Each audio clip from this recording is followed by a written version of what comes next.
As Lynn pointed out, I work in the area of anxiety disorders, but you would never know that by looking at this weird title. Really my background is in areas of phobias and panic disorder, post-traumatic stress disorder. We're still working a lot with social anxiety disorder, OCD, and network analyses and PTSD and a whole bunch of other different things as well. But we do occasionally get into some weird venues, such as the one I'll be talking about today. When Lynn contacted me about a year ago, I think it was, a little over a year ago, asked me to speak in this special series that features the development and maintenance of belief systems. And she mentioned, or alluded to this work, and I said, yeah, I think this would fit. They're weird systems, that's for sure, but that's exactly what we were trying to do in this sort of work, figure out why do people believe weird things, and these are kind of, occasionally when I say that, people in the audience will stand up and start getting angry at me, but you can save that for the Q&A, okay? But I'll just give a very brief overview of how we got started on this. I've worked among the different areas in which I've worked, one sort of stream of work has been in post-traumatic stress disorder, PTSD, dating from the mid-1980s, mainly with Vietnam veterans, but then later with rape victims and also survivors of childhood sexual abuse. Like a moth to the flame, I'm attracted to various types of controversies, such as the one about repressed and recovered memories of childhood sexual abuse. We delved into that topic in the 2000s, and we found some interesting findings here, and I think sort of got a good solution to that contentious debate that sort of ripped the field apart. But growing out of that, what were some questions about laboratory paradigms, about false memory propensity, tendencies people might have to confuse fact with fiction or with memories of events that actually happened from those that were merely imagined, and whether or not you could detect such a propensity in people in the laboratory. And we had in fact done that with people who had recovered memories of childhood sexual abuse as contrasted with those with continuous memories.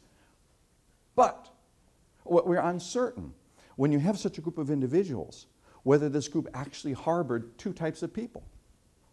People who had been sexually abused, had forgotten about it for a variety of reasons, and had later been reminded of it. So they have a recovered memory, but one that need not be repressed. I'm going to return to that later if you have questions on that. Or they have false memories, right? They came through hypnotic therapy and the like. So we were a little bit sort of a dilemma.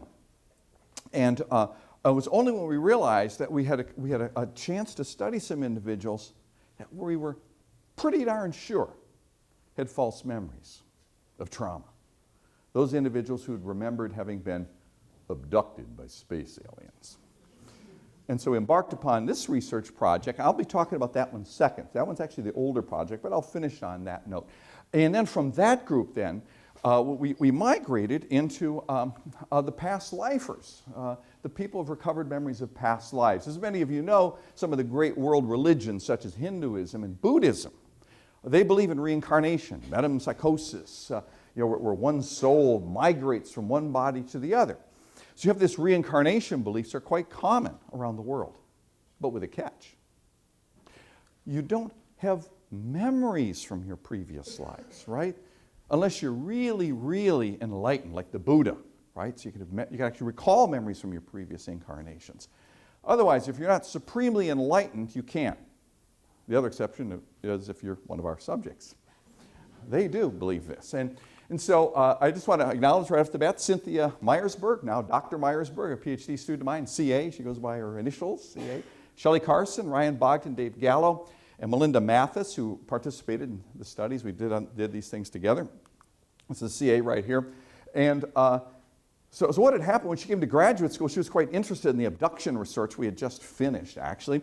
But was interested in this whole idea about the false memory propensity and whether this is the same type of processes in other groups. She says, you know what we should do? I said, what? Let's explore the past lifers. There's this past life therapy organization. You hear about this, people having memories of their previous lives. And shortly thereafter, I get this email. Everybody gets these junk emails all the time, right? And this one is, invitation, major conference out in Denver, Colorado, the Past Life Therapy Association. I said, CA, we got to send you to this one. You know, it's a little bit, now we're starting to feel a little bit like we're anthropologists, right? You're going to study this very different group of folks. And so she goes out there, sort of undercover, right? A psychology graduate student. The people at the audience, or people at the conference, were either past life regression therapists, as they call themselves, or actually people who have past lives. You know, they have the patients and other people. They have this they're very nice people, by the way.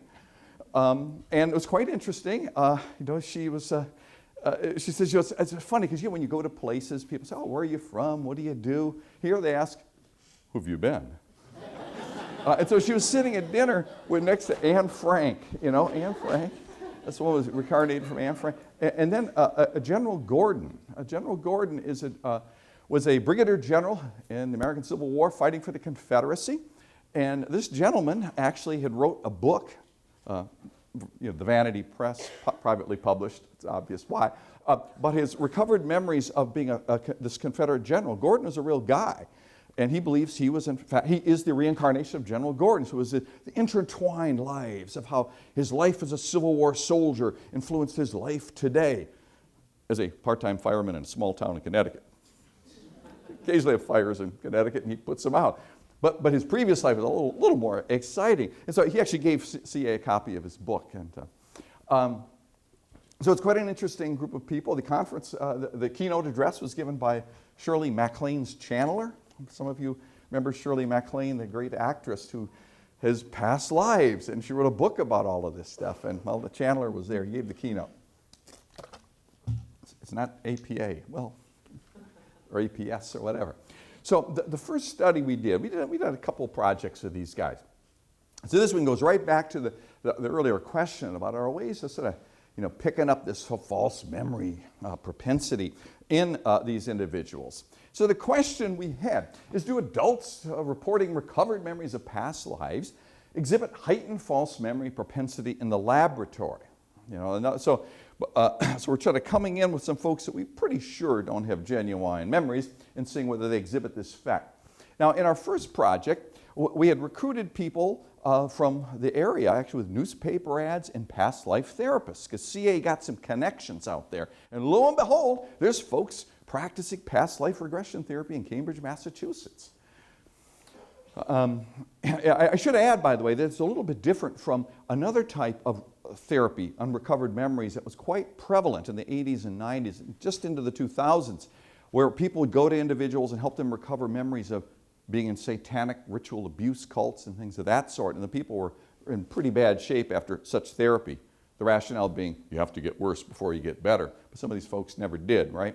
But these guys are a little bit different. It's very interesting. You don't seem to be damaging these guys. You know, they do these therapies, they do these regressions, and they hypnotize you to help you remember parts of your past life that explain problems you have today. We also had 15 control or comparison subjects. So these are folks who who deny ever having memories from previous life. Now, one of the things that surprised us, we actually had to change our consent form. Because we anticipated, you naive behavioral scientists that we were. I said, well, someone's got to recover memory. That'll just be one life. Okay, so in the IRB, the consent form, you have to say, how long does the study take? We had this big interview, a semi-structured interview, et cetera. Turns out, people would say, okay, and now for my next past life. And, you know, we had averaged over 4.4 past lives.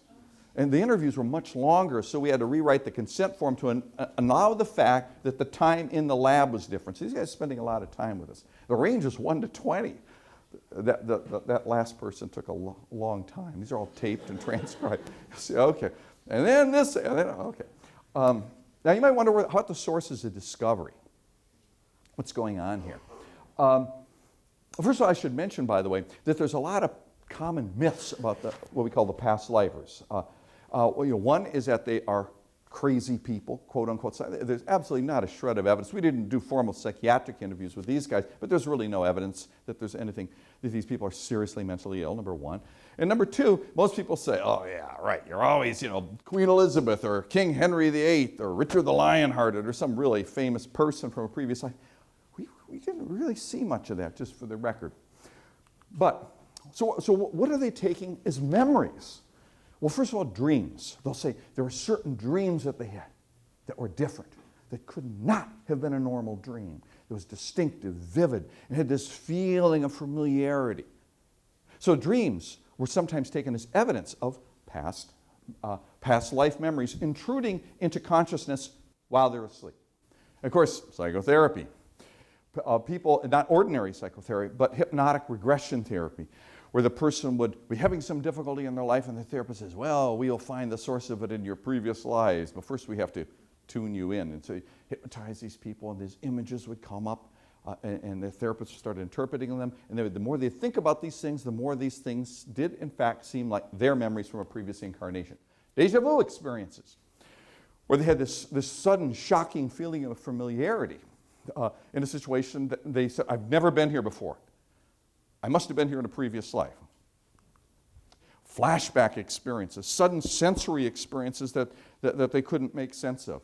And body memories, certain pains and aches that they felt that must have been due to some injury in a previous life that has not been thoroughly processed. And poof, it's appearing now in their current incarnation.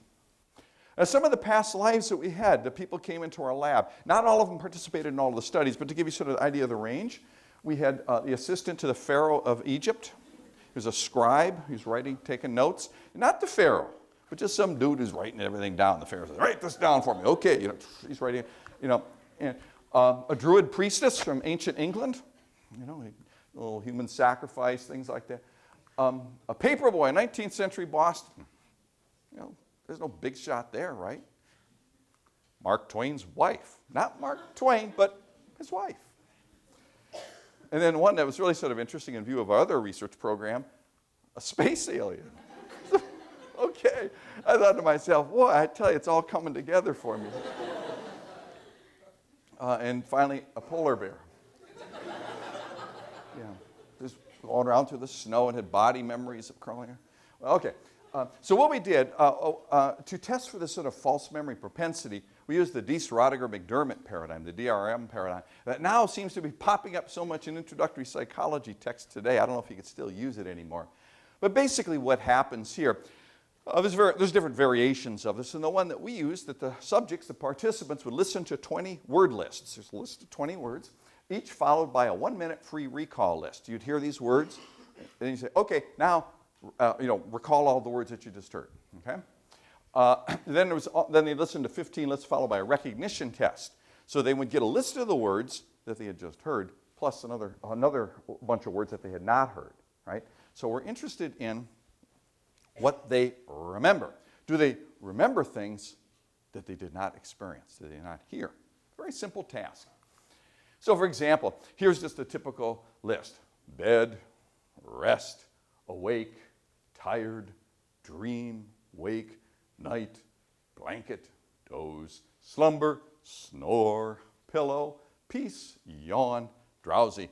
And to paraphrase Sherlock Holmes, the dog that didn't bark in the night. The word that you'd expect to see there that is not there is, of course, sleep, right?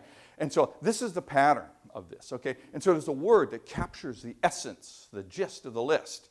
The question is, are these folks, the ones that we suspect, blur reality, fantasy, perception with imagery, are they more prone to falsely recall these key words that capture the gist that weren't there? Are they going to write down sleep and say, of course I know I heard sleep, I know I heard that? And will they do so at a higher rate than are people who have only one life to live, their current one? So the question then, again, is do individuals reporting recovered memories of past lives exhibit elevated false memory propensity relative to control subjects? Yes, they do. So for example, if we take a look at the PLers, so this is the past lifers right here, and our control subjects, comparison subjects, this is a percentage of the critical lures recalled. And you notice that everybody tends to fall prey to this to a degree. I mean, it's not as if the control subjects always say, oh, I didn't hear sleep. But they are, in fact, more prone to do this than are the control subjects. Now, that's the free recall. Recognition tests, okay, where they actually see the list, it's even higher. But again, the difference is still there.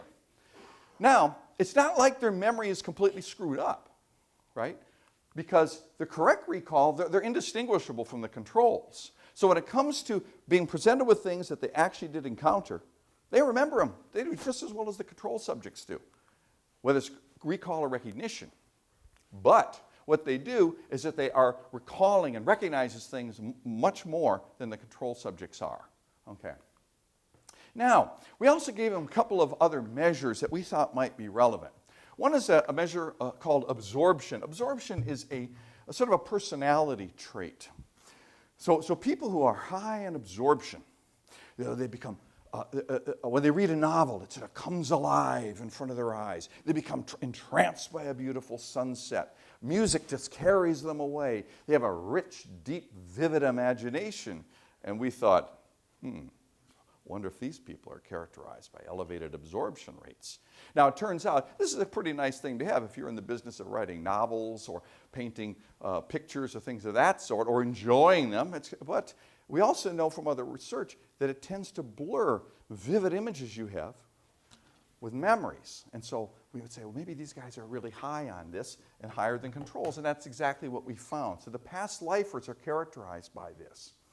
There's also another measure we gave them. So they've got vivid imagination, okay, much more than the controls. Also, they score high in a measure of magical ideation, which is a measure that is sometimes gently called a belief in unconventional modes of causation. So if you happen to believe in things like telekinesis, like I can make that computer lift off the table if I just really think hard at it, things like that, you're high in magical ideation. If you think you have sort of a sixth sense and things like that. People with schizophrenia and those at risk for schizophrenia often score high on this. So they tend to be a little unusual thinkers in this regard. And sure enough, they tend to score higher again on the controls. Now, then we did another little study asking about some of the payoffs. Now, this is all correlational. I should mention this here because these are correlational measures. So these people are coming in. They already have their past lives. I mean, they're sort of like, so to speak, they're kind of past lifers are off the shelf, right? They're coming in already with past lives. It's not like we're seeing this develop. But we were curious about some of the correlates, some of the aspects of their psychology that might somehow be reinforcing this, a payoff for having such a belief system in past life. And so we gave them a couple of different measures. This time we actually really expanded our recruitment. This is some more subjects here that we recruited. We were really surprised by this. It's much easier to recruit past lifers than it is alien abductees. I mean, at one point I thought, if you close your eyes, throw a rock in Cambridge, you'll hit a past lifer. And that's pretty close. There are a lot of past lifers out there. They're going about their normal lives and everything, but they have these beliefs about this. Okay, this time we had 40 of them. The B number of lives about the same, or the range the same. Our control group, they have only one life, their current one. Now, we also, there's an interesting scale. Some of the people in positive psychology who work in this thing about the meaning in life and extracting meaning and things like that, or searching for it. And sort of interesting here, the control subject, there's no statistically reliable difference in this. To what extent are you searching for meaning in your life right now? What do you want to quest? To really find out what you're about and what life is about for you, things of that sort. They don't really differ too much on that. But then there's one about presence of meaning. Right now, have you found it? Da-da. The past lifers tend to score higher on that. These guys are quite comfortable with this. That seeing their life is just a chain of reincarnated lives and all leading up to the present. Yes, there are difficulties in one's life, but they're dealing with things from the past that one can deal with now. And indeed, there'll be more to come. And because of that, they also score a lot less, they have less fear of death. Death, gateway to the next one, probably a better one, right? And when they think about their deaths, about mortality, we talk about these researchers of social psychology on mortality threats and things of this sort. I'm convinced that if you try to do one of those mortality threats with these guys, they'd say, no way. Death anxiety, death depression, none of this stuff. They don't worry about these things. So whether this is causal, I have no idea. But there's an interesting correlation between I've got presence of meaning here, and low fear of death. I'm not sad about them. I'm not anxious about them. These people are a pretty cheerful group. In fact, one of my cognitive psychology colleague Steve Pinker, when he learned about the past therapy life guys, oh my God, Rich, what are they doing to these people? I said, well, relax. I said, doing some pretty weird stuff, but they don't seem to be screwing these guys up as much as the satanic ritual abuse ones. So what are you going to do? Is this evidence-based psychotherapy? Well, I don't know if I would go that far. But at the same time, they don't seem to be doing the sort of iatrogenic sort of stuff that we saw so much during the memory wars, when the recovered memories of satanic abuse. So they seem to have this enhanced meaning of life and certainly a lot of reduced distress about their death. So they're pretty comfortable with this. Now, the last study that we did with these guys was sort of an interesting one concerning creativity. We sort of noticed, we were recording who these people were. And not only are they seldom kings and queens of England or something, we did have some British royalty, but all minor royalty. They also tended to seem to be kind of a creative group. And we had people who were published poets. We had people who had written plays, who'd staged them. We had dance choreographers. We had it was sort of a creative group. I said, boy, I tell you, this is an interesting group of people. And because, remember, keep in mind, this issue about absorption and all these things can foster that. So we wanted to see if we can test creativity, so to speak, in the laboratory. We used we did one experimental paradigm and some other self-report measures, but we studied latent inhibition here. Basically what latent inhibition refers to, this really comes out of the Pavlovian conditioning literature, but sort of translating this into everyday English, latent inhibition is the ability to kind of screen out irrelevant stimuli, okay? And so in Pavlovian preparations, if you present, say, a particular benign stimulus, say a tone, for example, repetitively to a subject, an animal, for example, and then you try to pair that with, in Pavlov's original paradigm, a meat powder within a hungry dog, it'll take them longer to salivate, to learn to salivate. That this stimulus that had been occurring and predicted nothing, suddenly becomes relevant. Okay? Sometimes it takes longer for people to catch on, to learn the relation between a stimulus that has predicted nothing and now that it is now something that predicts something important. So latent inhibition is sort of this a thing where you sort of screen it out. It's relevant. Now, it's associated with psychosis proneness. The idea here is that folks that are becoming psychotic, they're having a hard time sort of screening out a lot of different stimuli and just sort of get overloaded. There's sort of almost a stimulus overload. It's almost like they're being bombarded with too much stimuli. But it's also tied to creativity, especially in people with above average IQs. Shelley Carson, who now Dr. Carson has worked with us, she's done some research on this. And essentially what you find, if you take people who have above average on various cognitive ability tests and above average on these, they have lower latent inhibition, so and you combine these two things, you tend to get creative people. Because essentially what happens is that there's a lot of stimuli coming in, but they can kind of handle it. And they make unusual connections. They got the working memory capacity to sort of generate creative combinations from all this stimuli coming in on them. Okay, so we're thinking, our subjects tended to be quite bright, as were our controls, incidentally, in the past lifers. We said, well, maybe these guys are related to this. Maybe past lifers have a lower latent inhibition. So how we studied it was as follows. This is an experimental task. So there's sort of a pre-exposure phase, part one. Okay? What happens is that they hear this audio tape. There are these nonsense syllables. They're like blick, lim, junk, that don't mean anything. Okay, there's 30 nonsense syllables. This tape plays 5 times. Okay? Now, one of the nonsense syllables is bim. Okay? So what the subject is told, so first they have to do is they're going to listen to this and keep track of, count the number of bims that they hear. That's their nominal task.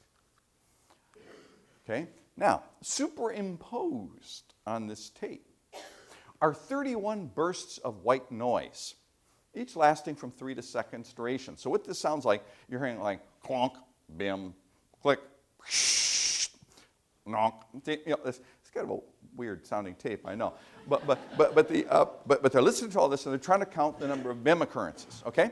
Now, these white noises are being superimposed on the tape. They predict nothing. So it's a meaningless stimulus, so they ought to accrue latent inhibition. People ought to just learn to ignore them. They don't count for anything. We're just trying to count the BIMs here, right? This white noise keeps occurring, but they just ignore it. Now, so the white noise bursts were the sort of the target stimuli in the test phase here. So now what happens is the audio tape is replayed. It's the same tape. Now this time, there's these 31 yellow discs. So now they had the audio tape and they're listening. Now they're in front of a computer screen. Okay, what happens on the screen, these yellow discs appear. They kind of go, zoop, they stay on the screen. Then another one, zoop, comes up. These yellow discs appear, okay, on the screen while the tape is playing. Now, each disc appeared prior to the offset of a white noise burst. That's what's going on. So the subject's task, now at this point, right, they've been counting BIMs before, now is they need to identify the auditory stimulus. Is it a nonsense fillable? It's a white noise.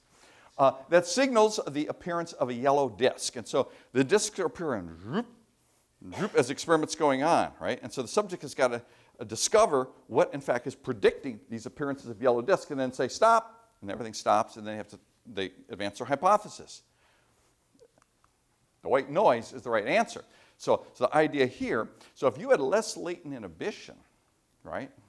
So in other words, that you haven't habituated to all those white noises when those are occurring, well, in that case, you actually ought to be better at this task, right? Because you ought to be able to catch on. It's that white noise. That's what's predicting those circles coming on. So the question is, did the subject discover the rule? White noise burst signals yellow circles appearing. That's the idea. So that's the whole task. So it's one of those interesting situations where someone that supposedly has a liability, low latent inhibition, which we associate now, with psychosis proneness, but also creativity. Actually, in this case, it actually benefits you, right? Because the lower inhibition you have, the more likely you are to catch on that white noise actually means something. That is the auditory cue. It's not some nonsense syllable that predicts the yellow circles. We also had them do some other creativity measures. The Creative Achievement Questionnaire, this is one that Shelley Carson had developed with Jordan Peterson. And this is a sort of a behaviorally anchored one. It's got domains in writing and science. It's got dance, music, stage, all kinds of things like this. And whether people, it's quite stringent, whether you've published a poem. We had some of our undergraduates a couple years ago freshmen had published several novels already. There's some really weird stuff going on here. But it's pretty stringent. So it's behaviorally anchored measures of creativity that were sort of developed that are consensual judgments of this, okay? And so winning a literary prize is stronger than getting, you get more points for that than just having published something in a student newspaper. And somewhere in between would be a professional publication for which you were paid, say a poem, for example, or a short story. So that's a creative achievement questionnaire. So we're wondering, are our past lifers, because we had some suspicion that they might actually be quite a creative group when it comes to the socially valued products of creativity. We also gave them the traditional divergent thinking tasks. Find out as many different uses for a brick that you can, things of that. So very standard tasks.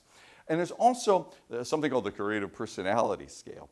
Basically how this was developed is that you just endorse certain adjectives as being self-descriptive or not. And there's a lot of data on professions such as professional musicians or artists, writers, architects, etc. They've sort of validated these measures on. So do they look like people who have creative careers? So the results, first of all with the latent inhibition, we actually did find that the past lifers tended to get the rule more often than did the control subject. So they tended to actually appear to have lower latent inhibition and actually getting it right. So this is consistent with the creativity thing. With the divergent thinking, the fluency measure they have of this, the originality, really, these are all rated. There's a way of scales of rating these things, how original the uses of the brick are, et cetera, et cetera. And the flexibility, going from one category to the other. So there's ways that they're sort of standardized ways, and the past livers again and again and again tended to beat out the control subjects. On the creative personality scale, they tended more often to endorse these personality traits that are characteristic of creative professions. The creative achievement scale, we found a trend here, but it was not statistically reliable, small effect size. Well, basically, we had in our past lifers, we had a bunch of folks that were really quite creative and others that weren't. And so I think we got a couple different groups of people in here. But some were quite impressive, quite an impressive group. We also, to bust another stereotype here, is that yes, the poets were often in more past lives and things like that. We also had engineers, accountants, the people that you wouldn't think of in this group. So anyway, these guys also show this false memory propensity. So we're finding this in another group of subjects. Well, it was stronger than certainly in the sexual abuse cases, many of whom probably had genuine memories. High in magical ideation, perhaps unsurprisingly. I also don't have this up there. Also high in the openness to experience measure, the NEO one, just for the record. Absorption, they have less death distress, more meaning in life, and you think, boy, you sign me up. They tend to be more creative on a lot of measures. So it's an interesting group of people. Whether these things are reinforcing this, which way the causal arrows go, I really don't know. All we can do is talk about the correlates here. Okay. Now, this project, as I said, came out of discussions with CA when she first arrived in our department. It was built on some previous work that was dealing with the so-called space alien abductees. And so this is actually the second part of the talk, and this work actually occurred earlier. So why do some people believe they have been abducted by space aliens? Because they were abducted by aliens. I mean, that's one hypothesis. I mean, it's a hypothesis, okay? I mean, yeah, they abducted by aliens, of course. That's why I have this belief. Where's the puzzle, right? And so, John Mack, for example, some of you may know him, may remember him. He was certainly in the news quite a while. John Mack was a professor of psychiatry at Harvard Medical School. He was based at Cambridge Hospital, which is about 5 minutes away from my office. John, a very famous psychiatrist. He was a Pulitzer Prize winner. 1977, he won the prize for biography. He had written a book called The Prince of Our Disorder, a psychobiography of Lawrence of Arabia, T.E. Lawrence. And so very well-known guy. He was a psychoanalyst by training. And he also wrote a book called Abduction, Human Encounters with Aliens. A New York Times bestseller. And this is probably what he became most famous for doing. And when this book came out, it caused quite a flurry. What he was doing was describing these cases, all suitably de-identified, his research subjects. They're individuals he called experiencers, people who had had anomalous experiences. Experiencer is a space alien abductee. That's what he means by that. And so he's described these cases. He had been hypnotizing these individuals, helping bring forth these buried memories of alien encounters so they could process them in such a way, et cetera, et cetera. Well, in any event, this caused quite a big uproar. When the book came out, the Boston Herald had a big banner headline. It said, E.T. phoned Harvard. An article starts with, until recently, Harvard professors did not believe in space alien abduction. But now, and I'm going, wait, time out. There's one guy here who believes this. This is John Mack. And so they had this special panel, the HMS did, the Harvard Medical School. They brought in these people's all, top secret and all this stuff. They thought he was inadvertently fostering false memories of alien encounters in these research subjects via hypnosis. Probably was. And so what they said to him is, Professor Mack, We recommend that you refrain from the use of hypnotic procedures in your work with experiencers. We also suggest that you might wish to gain the input of other scholars whose knowledge might give you alternative perspectives on this phenomenon. And somebody, that's when someone leaked it to the press, and that ad comes out. And then Professor Alan Dershowitz, who's at the law school, he starts going, they're trying to stop his academic freedom. And all this. They say, no, they're not. They're just making a suggestion. And so what he does, he goes out and gets a grant from the Fetzer Foundation. And this grant was going to bring in these other scholars. And so I had given a talk over at his research center on the sexual abuse stuff in the memory. So he invited me to come to this secret meeting, no media involved. And I figured, well, there'll be other psychiatrists and psychologists, cognitive and clinical there. And there were. There was also historians of science, an anthropologist who studied shamanism, a Greek Orthodox priest. I have no idea what he was doing there. Whatever, okay. But also astronomers, theoretical physicists. How far is it from that planet? And this one gentleman who studies non-human primates. He was at the Wisconsin primate lab for many, many years. He's down in Emory now, I believe. And when I saw him there, I said, so what are you doing here? He goes, well, they invited me. I got a free trip to Boston. Yes, I like to visit here. I said, what are you doing these days? Oh, I'm studying communication among different types of non-human primates. And all of a sudden, the light bulb goes out. He goes, oh, that's why he thinks it's light. How do the aliens communicate with the people? I get, okay. Just for the record, it's by telepathy. That's one of the things I learned. Telepathy. But at any rate, so they brought all these guys here. So nominally, what this is to foster scientific research on this phenomenon of experiencers, right? And so I told John, I said, well, yeah, I think I'm going to, I'm going, well, let me just step back a second. But there's a problem, of course, with this hypothesis, right?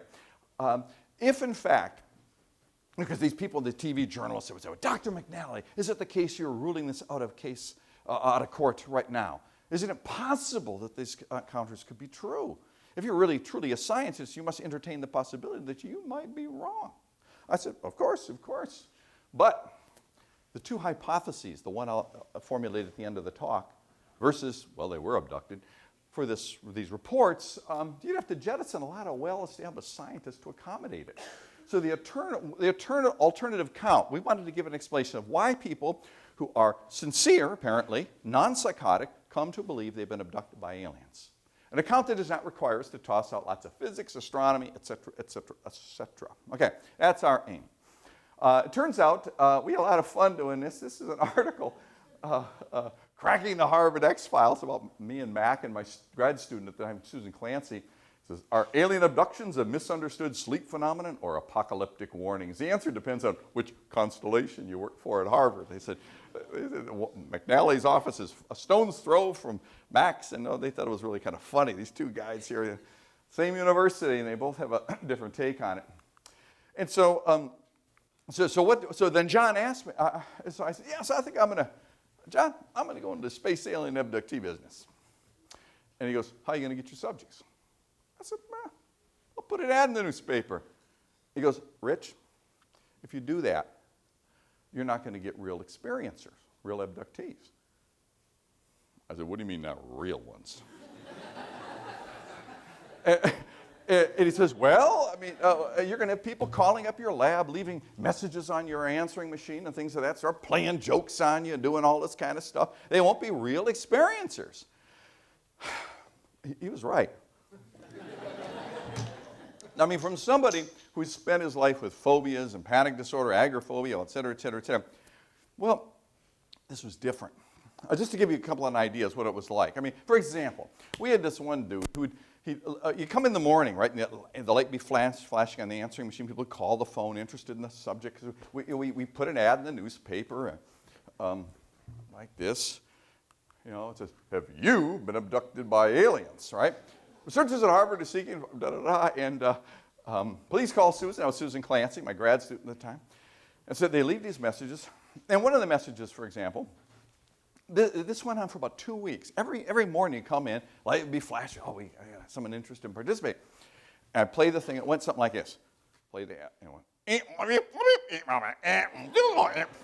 delete. I was like R2D2 or what? I started, I thought, oh God, this is going every day for about 2 weeks. A friend of mine from Holland was visiting, and we were getting lunch in Harvard Square, and I told him this, and I says, he didn't believe me. I said, come onto the lab. I come back, and we went up to William James Hall. I said, I'll play it for you. Here's last night's message. He said, well, be right. He eventually stopped. We didn't recruit him. He did not leave a phone number to what planet he was calling. But some of these people are more sophisticated, though. We had this one guy, for example, I'll change the name of what he said. The message went something like this. Hello, this is Bob Smith from Boston Chevrolet. I saw your ad in the newspaper for your research study on people, memory, and people who've been abducted by space aliens. I've had that experience, and I'm curious to learn more about the research project. So if you can call me at 515-77122 at Boston Chevrolet, I'd appreciate it. Thanks so much. And so now we were playing that one. I said, Susan, we got ourselves a live one here. Okay, great. So this sounds good, right? And so she calls us. Hi, this is Susan Clancy calling from the Department of Psychology at Harvard University. May I speak to Bob Smith? And Bob Smith gets online and says, yeah, so you're in the market for a car today? In English, that's, are you in the market for a car today? So she says, no, I'm not in the market for a car today. I thought he was talking Boston. And she says, no, in fact, I'm calling about the message you left on our lab phone. Yes, message? And she says, yes, you had mentioned that you've been abducted by space aliens and we're interested in participating in this number. And you go, space aliens? What? What are you talking about? And then the real Bob Smith is sitting there holding the phone while all of his colleagues are laughing. It's the real Bob Smith slams down the phone. Poor Bob Smith, punked again. Oh, boy. Yep, they played a joke on him. Yep. Anyway, that's Susan Clancy. She had went on and wrote a book. In fact, I was chatting with Tim Troll about this before the talk. I can't see it too well. The alien's not too visible. But after we were done with all the research, she had done.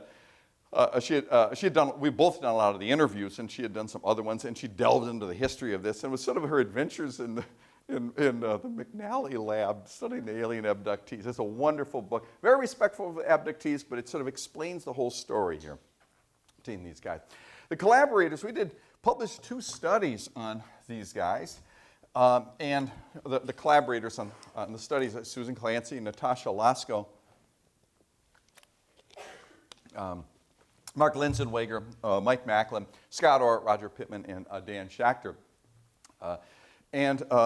So we had our the first project we did are people who report abduction by space aliens prone to develop false memories. The same. This was the original one we did, or the second, about the Deese paradigm. Deese, Roddiger, McDermott. It's a DRM paradigm, a false recall, a critical lures, recognition, etc. So it's basically the same procedure. The recovered memory group, the alien abductees.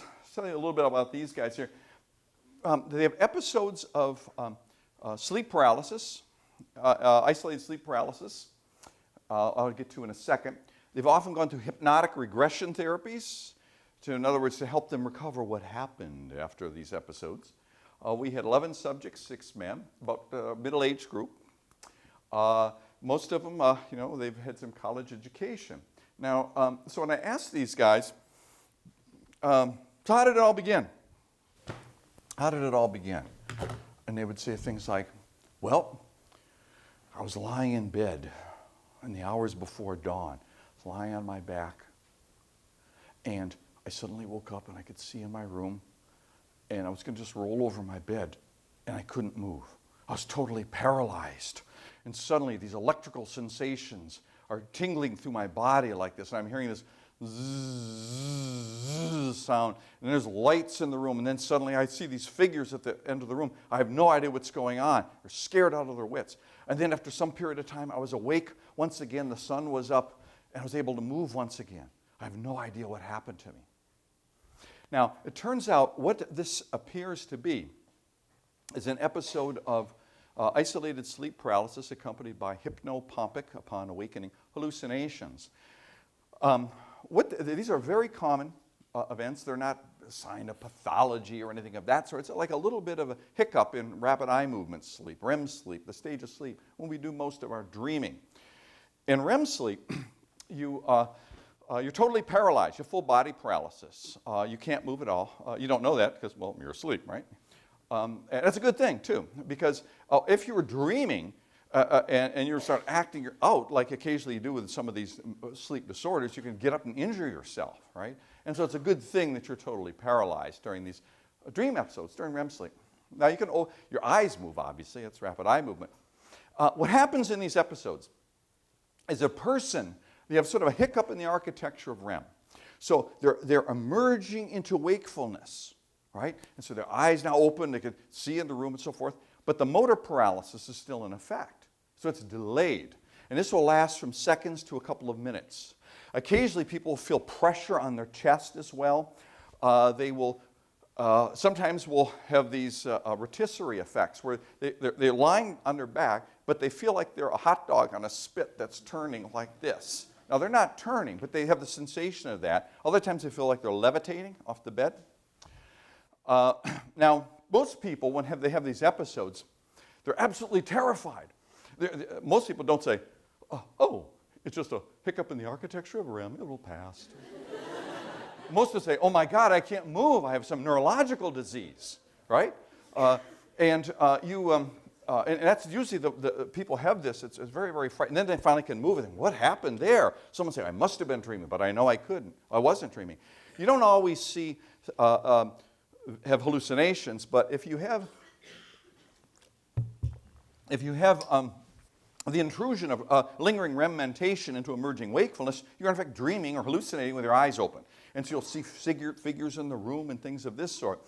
And that's what these guys see. Okay? And then they go to certain therapists to help them remember what happened next, right? Because they've been paralyzed and then they have a sort of a blackout and etc. Okay, so that's the recovered memory group. Now, it's very interesting. This is a painting by the Swiss-born British painter, an early romantic painter, Henry Fuseli. It's called The Nightmare. But sleep researchers, they say, that's not a nightmare, that's sleep paralysis. Here's this lady, she's on her back, right, and this fat little guy with the pointy ears, that is an incubus, an agent of the devil, right? And so a lot of these guys, they feel this pressure on their chest like this, and I guess that's the mayor sticking his head in there. But this is a depiction of sleep paralysis, because people often see this. So one of our subjects had this giant insect-like alien sitting on her chest, and she would look right in its eyes, and it's looking right back at her. No wonder they would get scared. Now, not everybody has these hallucinations, though. Sometimes you just have the paralysis. And people wonder, why do these occur? I mean, they tend to run in families, but they occur in the general population a lot. If you take a nap in the daytime, if you are jet lagged, any of these sorts of things, anything to throw off your general rhythm of sleep. There's probably many of you here have had these experiences where you wake up and you're paralyzed, you may hear footsteps in your room, and you wake up, oh, I must have been dreaming, but I was awake. The psychobiology is universal. You see it all over the world. It was back in Europe in the 18th century. These are the incubus, the succubus, the agents of the devil. It's been called ridden by the witch in African American communities down south. It's being visited by the old hag in Newfoundland. It's having an alien encounter in Cambridge, Massachusetts. In Salem, Massachusetts, there was one person who was hanged. A woman was hanged for witchcraft. She had been in jail and on trial during the witch trials up in Salem. And this guy had one of these episodes. I read the documentation. It was published in a history book. And he's there. He's paralyzed. And the spectral image of the witch comes in through the window and sits on his chest and taunts him. And then eventually he wakes up. He testified in her trial, and she was hanged for witchcraft. And so this thing has been around a long time. And people then interpret it like this. I had an episode of sleep paralysis. I was out with my friends having a couple of drinks. We were well jet-lagged in Europe one time, talking about this research of all things. And there I am lying on my back. I wake up, it's 4 in the morning, it's still dark, and I try to move, and I can't. My first reaction was, cool.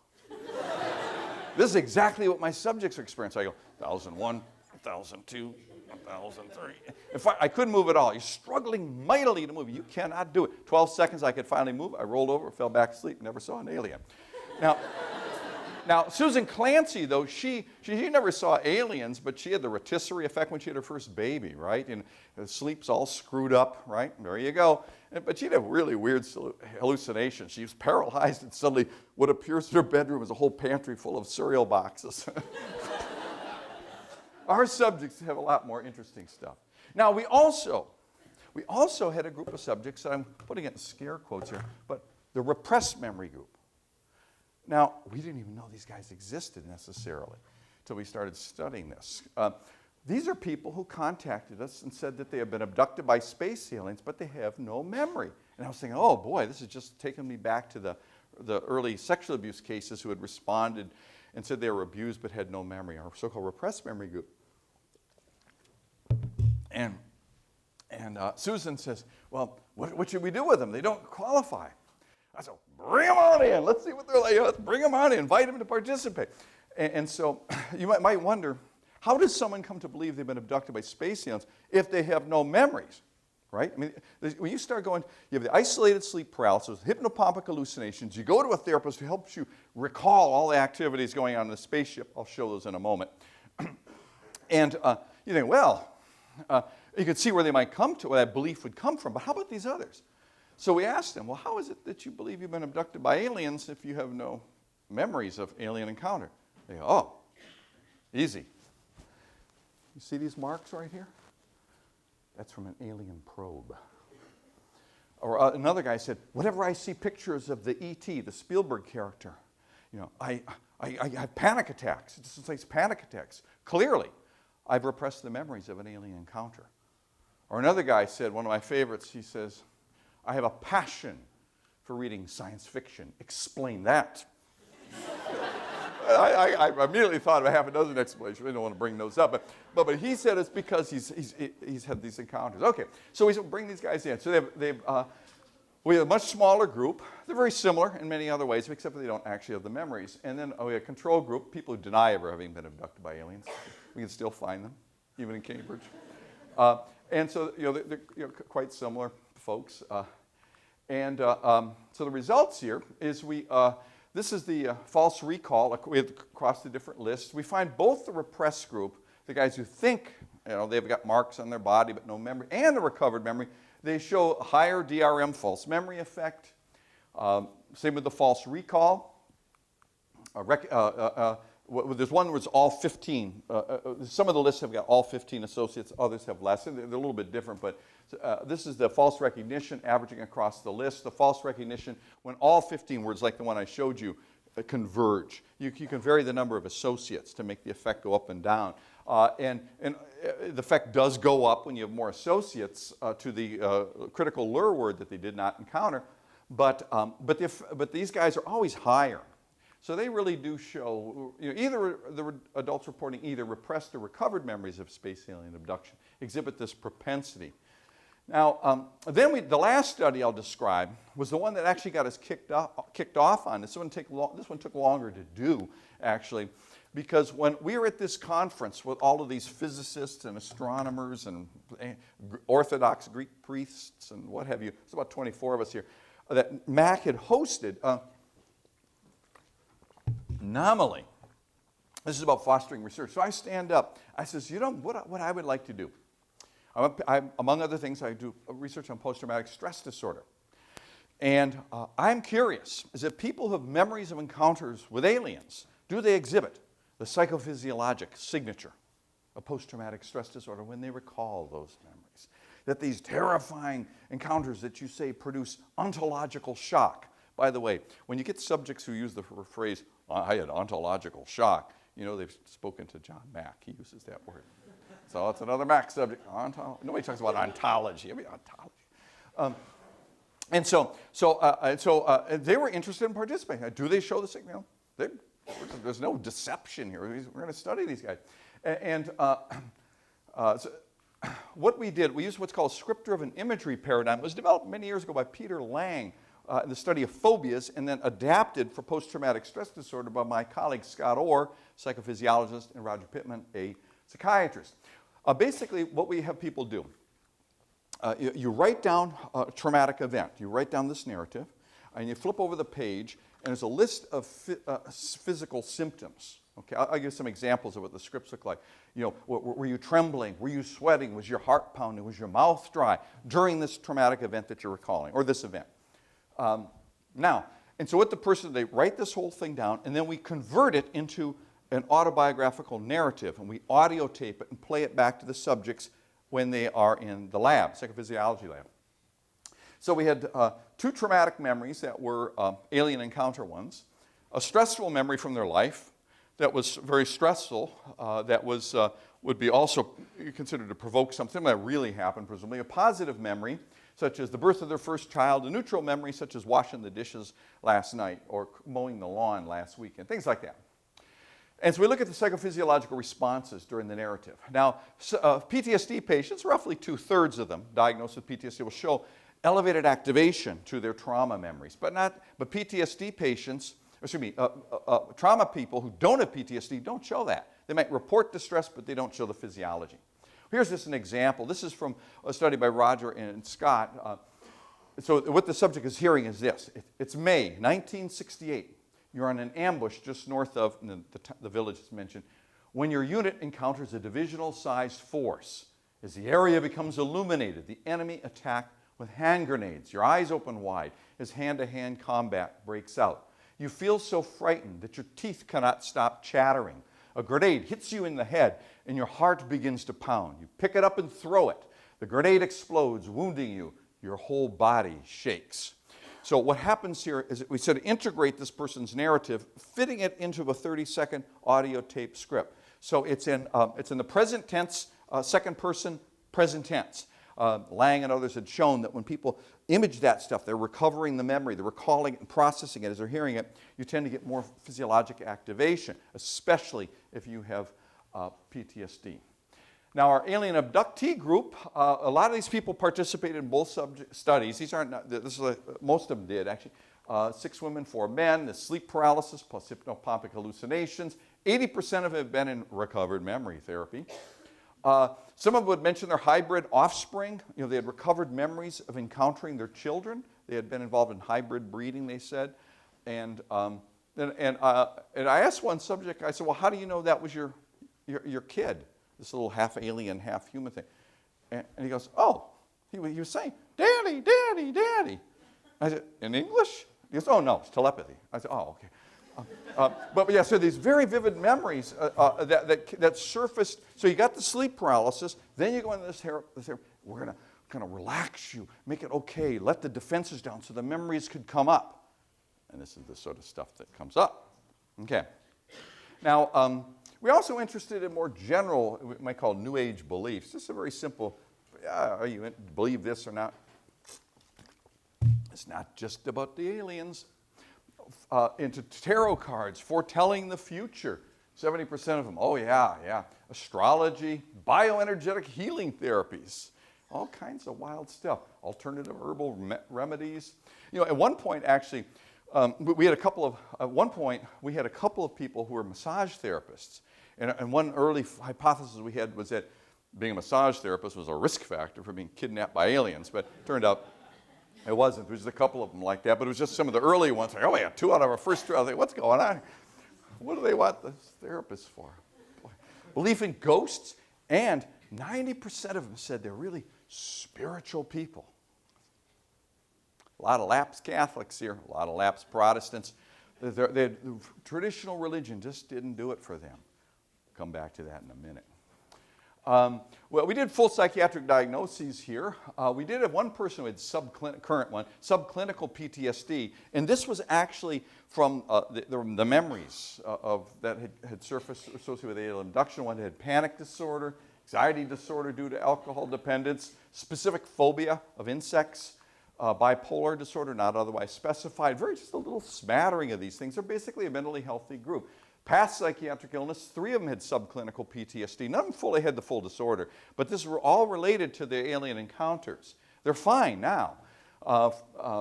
Major depression, 2 in the past. One had alcohol abuse. One person had a little too much reefer in his life. And so those, but you know, there was not a lot of psychopathology in this group. Our control group, these are 7 women, 5 men. They were never abducted by aliens, as far as they know. One had sleep paralysis without the hypnopompic hallucinations. So she had woke up, and she was terrified. And she thought she had some neurological disease, an entirely reasonable thing to think. And then she was able to move and she was fine. And she said, I don't know what that was. Never happened again. She says, you know, I'd forgotten all about it until you asked me about it. But boy, that scared the wits out of me. I didn't know what that was about. I have no idea. None had current psychiatric disorders, and one had depression in the past. Now you look at the New Age of Belief, not too many tarot card readers here. Astrology, 25%. Bioenergetic healing remedies. You got belief in ghosts, 42%. Wow. Once you get outside the ivory tower, my building, you know, it's all up for grabs, ladies and gentlemen.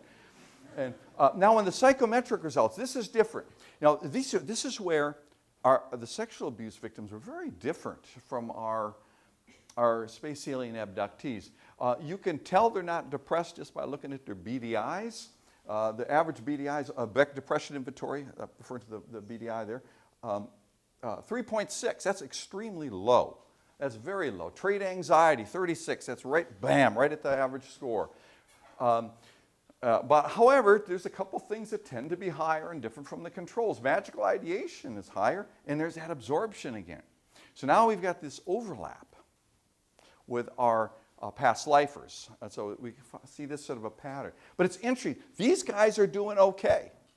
I mean, these are not anxious people. They're not depressed. They're doing okay. Now, the alien abduction scripts. Here's an example. This is to show you about hypnotic recovered memory therapy. You're on the ship, walking down a corridor with an alien. You enter a room and see a group of hybrid children playing. They're half alien and half human.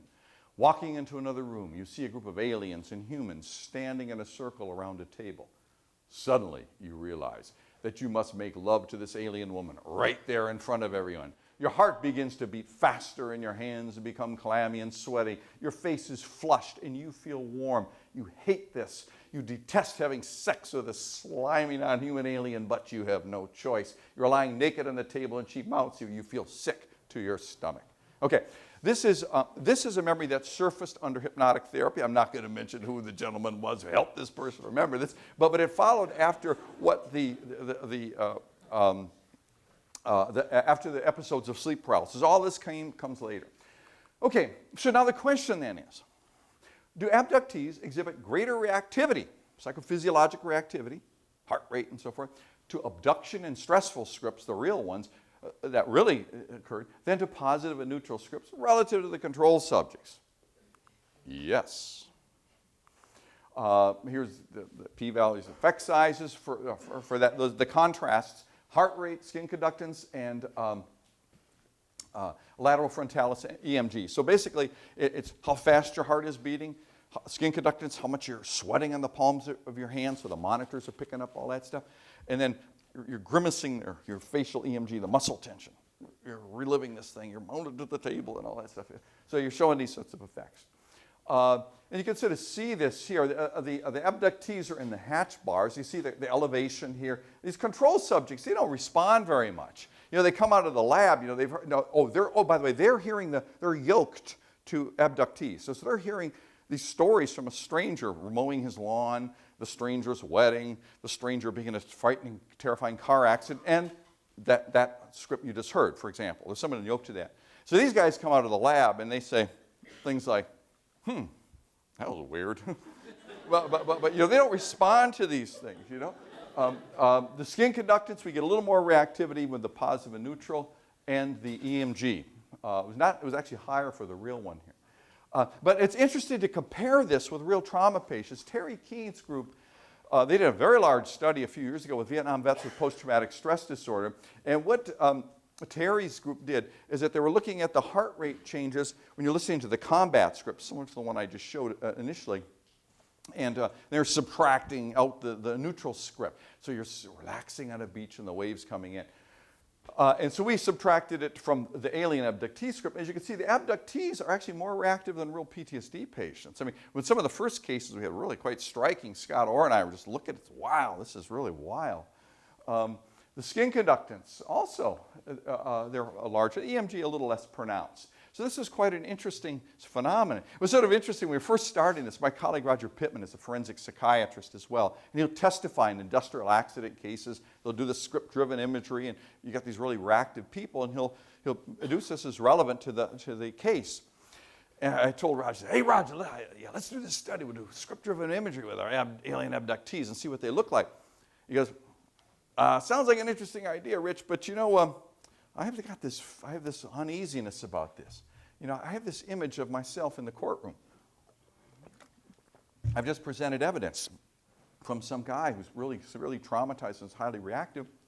And suddenly the lawyer for the other side comes up to me and says to me, Dr. Pittman, my understanding is that you and Dr. McNally have shown that these same results occur in people who've been traumatized by space aliens. Is that correct? Yes. I have no further questions, Your Honor. He was afraid that would happen. You know, this old forensic psychiatric here would collapse. It turns out it didn't happen. But it was this sort of result. Okay. So the psychophysiologic reactivity to trauma scripts is driven by emotional belief, whether accurate or not. And so this actually gets back to Lynn Cooper's introductory comments and the quote from the sociology, is that the belief can drive a physiology hitherto attributable to Pavlovian traumatic conditioning events, as the ones occurring in Vietnam.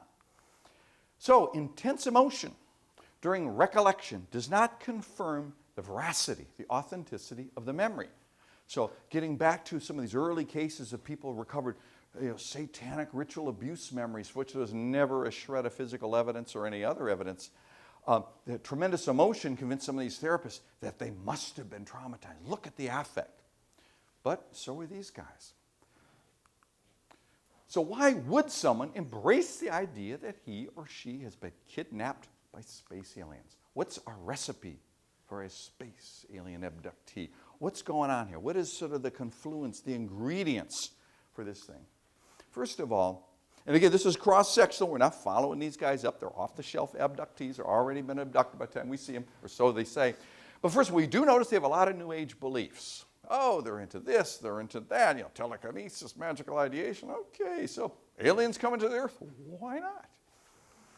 Familiarity with the cultural narrative of alien abduction. This is one of the nice things that Susan traces in her book on how the space alien abductees, the narratives have changed over time. The original narrative of Barney and Betty Hill, the first two abductees in New Hampshire in the mid-60s, they had been hypnotized by a psychiatrist after they saw some lights in the sky. Back in the mid-60s, people were seeing UFOs and flying saucers all the time. And the psychiatrist had just seen, he had hypnotized them and they'd recovered these memories of being up in spaceships and blah, blah, blah. Turns out that the alien was a dead ringer from the alien that appeared in the previous Wednesday night's episode of a show called The Outer Limits, oh well. So familiarity with the cultural narrative is everywhere. So here's one of my favorite publications, not an APA publication, called Weekly World News. This a few years ago.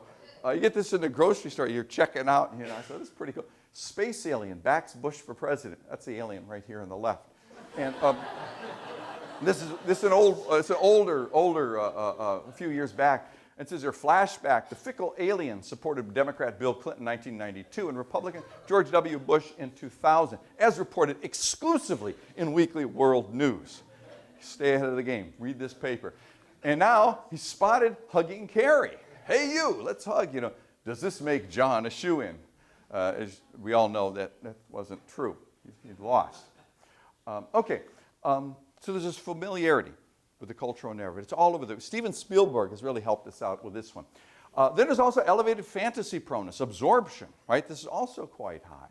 And sleep paralysis and hypnopompic hallucinations. I really think this is really a key factor. This is a real big one, because this really provides the basis for driving this. And then, of course, these hypnotic or quasi-hypnotic memory recovery session. Finally, I think this gentleman here, Max Weber, the lawyer, sociologist, polymath, et cetera, he wrote this article called Science as Vocation right after the Great War, World War I. And he talked about science, how it causes disenchantment of the world. Disenchantment. He says one of the melancholy side effects of the advances of science and technology is the gods are banished, the spirits are gone, the magic is taken away. In this technocratic, we're closed in this iron cage of bureaucracy, all this sort of thing. And I think that my alien abductees, and I'll say this of the past lifers, I suspect it's very similar, that these guys don't like Max Weber's conclusion that technology and science is driving out anything spiritual from the world. So when I asked them, I said, If you could do it all over again, would you rather not have been abducted? And the typical response was things like, well, you know, when they first began taking me, I was terrified. I had ontological shock. That ontology. You know, the fabric of reality was ripped asunder in front of me, and I didn't know what to make of the world. I was totally discombobulated. But then I realized is that there are beings out there who care for us and for the fate of the earth. They care about ecology and things of that sort.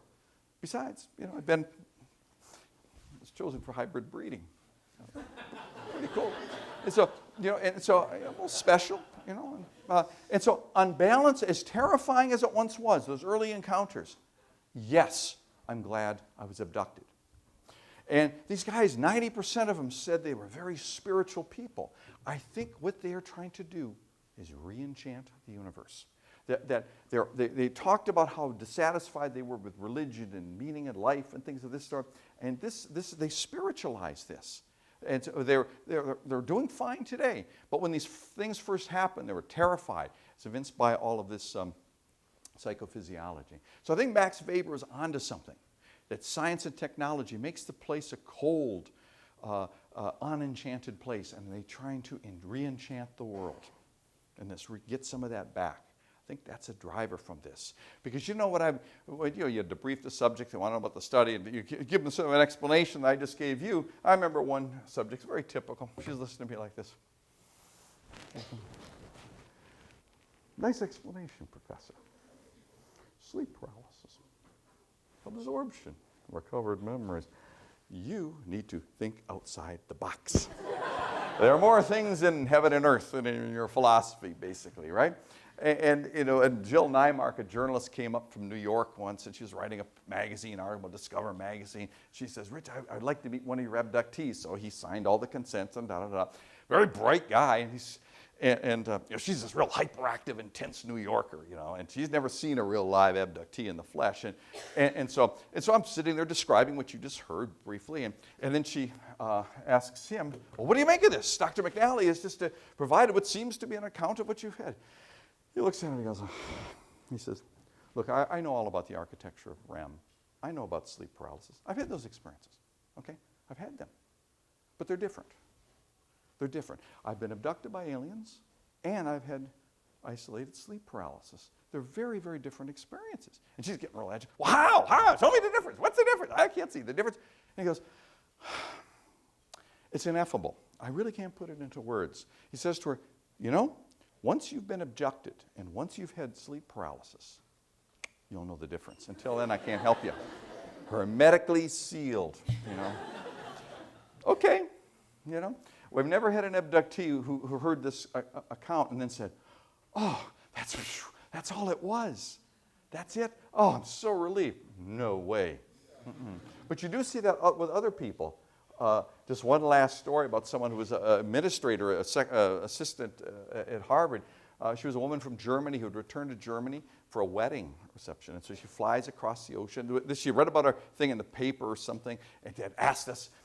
And she comes to me in the elevator. "Oh, I know. I'm so relieved to hear about this research. I've been bothered by something for years." I said, "What happened?" She goes, "Well, I flew across the Atlantic for a wedding reception in Germany, and it was held at this castle, right? This castle. And she's jet lagged. She's going to take a little nap in the daytime. She pulls the big, heavy, dark curtains. She lies down on the bed, right? And then suddenly she wakes up, and right at the foot of the bed is this dead woman. She's glowing white. She's staring at her like that. You know, they used to wrap people up like little mummies, you know, 200 some years ago. She's staring at her like that. And this woman, her eyes, she's paralyzed with fear, she says. Right, so she can't move, and she can't move. And there's this ghost looking at her like that. Finally, she's able to move, and she kicks out at the foot of the bed, and poof, the ghost disappears.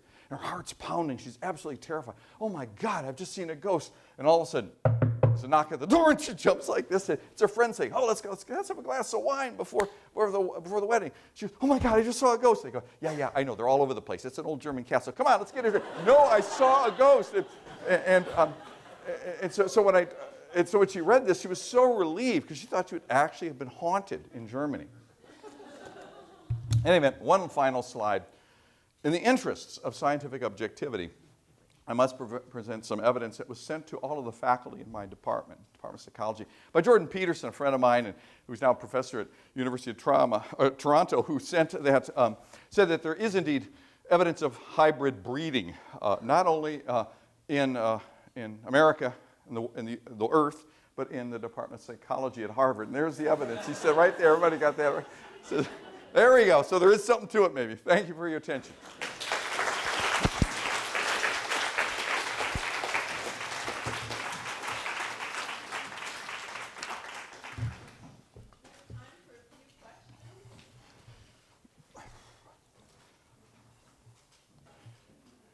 Going once. Going twice. Yes, back there, huh? I really like the study, but have you ever considered doing it again with maybe more participants? The alien abductee study? Yeah. Well, you know, I would, except for right now, I hate to say this, but my name is persona non grata in the International Space Alien Abductee community. They are not happy with the results. The best, there's a whole blogosphere, and they're writing about it and this, and the funniest one was this guy who posted some messages, says, you know, that McNally did the most important study ever done on alien abduction with the biological measures. Unfortunately, he's in denial about the true meaning of the data. And even John Mack, before he was killed in a car accident, he was run down by a drunken cab driver in London. But before that happened, when John saw the data here, he was delighted. He says, Rich, see, this proves that there's something far more to this. And I said, John, you underestimate the power of imagination to drive physiology. But he thought it sort of proved that these guys were actually something, it couldn't be imagination. It had to be a trauma. Look, he said, well, they're hiring the PTSD subjects. I said, yes, I know, but they got better imaginations. But yeah, so right now, we sort of moved beyond that. I don't think we could recruit them, to tell you the truth. They'd say, oh, what department? Department Psych, oh, those guys again, yeah. But I think we kind of figured those dudes out. And so we just moved on to past lifers.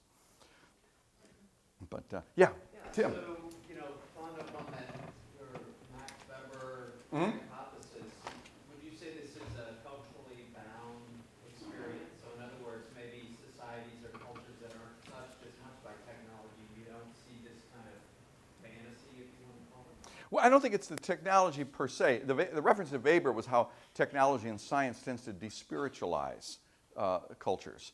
And so I don't think it's the technology per se. I mean, because you certainly get this, you certainly get the psychobiology of isolated sleep paralysis throughout the world. I mean, for example, in Japan, it's called Kanashibari syndrome, which is being visited by ghosts of your ancestors. Down in Nicaragua, where Susan Clancy teaches at Inkai down there, she was telling me that when people have episodes down there, they actually see, I forget who this saint is, it's a patron saint of Nicaragua. They'll see the saint on a horseback, or I don't know what saints are doing on horsebacks, or the Virgin Mary. And so it's actually a religious sort of take on it. They're not so scared by this. Devin Hinton, who's an anthropologist and psychiatrist in Harvard, we've done work with the Cambodian survivors of the Pol Pot Holocaust. They've got lots of sleep paralysis. They have the highest rates of anybody ever studied, to my knowledge. And they're not from a technological society, but they're not getting anything spiritual from it. They find it absolutely terrifying. They have PTSD from Pol Pot's time, and they just see other things. They see their dead relatives coming to suck the souls out of them because they died and you survived. They see Khmer Rouge cadres, and they see monsters from Cambodian folklore when they have the hypnopompic hallucinations. So what's interesting about them is that they're cool with this. Yeah. And it appears in England. Some of these studies have the false memory ones. Some of them have been replicated in England. The psychophys has not been done. You see it in Brazil because a protege of John Mack went there. Now they have abductions occurring in Brazil. She's recently moved to Portugal. I anticipate Portuguese abductees any time now. She's in Lisbon. So you could see that it vectors into the culture. Yeah. Yes, Do you think that for the past life studies, do you think that not so much your false memory results, but like the results of like the fear of death and those things, do you think they would have changed if you had eliminated from your control group people who believe in just the afterlife in general? Yeah, that's a great question. That's a very good question. Yeah. I don't know. Yeah, my guess is that if they believed in the afterlife as much as these guys believed in the next reincarnation, they probably would. I think they probably would show very similar. But in a more secular society, perhaps you see more of this. I don't know. Great question, though. Yes, One last very silly question. Did you have any episodes where two past lifers claimed the same past life? No. It's like the three Christs of Ypsilanti, the state hospital in Michigan. We had three guys who were delusional, thought they were Jesus at the same time. That caught you. Will the real Jesus please stand up? Like, to tell the truth. But no, we didn't. No, we didn't. Because they were so creative in these things that we didn't. But that would have been sort of an interesting one. Okay, thank you very much.